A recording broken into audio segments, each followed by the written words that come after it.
The fact that this young girl can run up and down the hallways of San Antonio Children's Hospital, many say, is a miracle. Just a few short months ago, Chevelle Sandoval nearly died here. It was hard. It was super hard that day. I couldn't feel myself. I couldn't feel like. I know I was yelling my daughter's name. I just couldn't hear myself yell.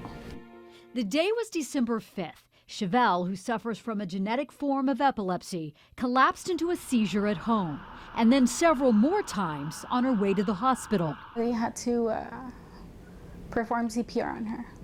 I thought I was gonna lose my little girl. They brought her back, but she was very sick. In 2 weeks, she had suffered 3 bouts of pneumonia, and her lungs were shutting down. Our oxygen saturation dropped really low momentarily, and I got really worried about her.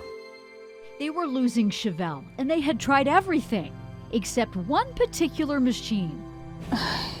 His words were, if you want your daughter to survive, to live, we have to place her on ECMO.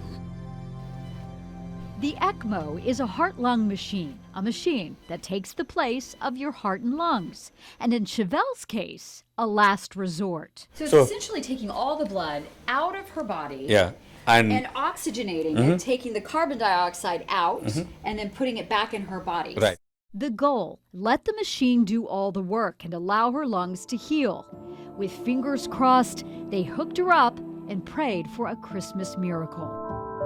Enter Archbishop Gustavo Garcia Sierra.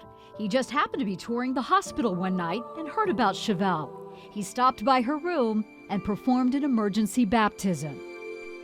I felt God's presence there. I felt a holy presence there. I knew that things were going to get better from that day forward.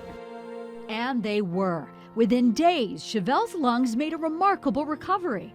A miraculous recovery, you could say. I honestly believe that she is a miracle. So I would call her a highly special child who beat all the odds and being strong, and in that sense it is a miracle. In all, Chevelle spent 5 months in the hospital. The doctors and nurses who treated her during her darkest days all agree. This little beauty is a fighter, Come. Woo! a blessing, This is totally unexpected. and a gift.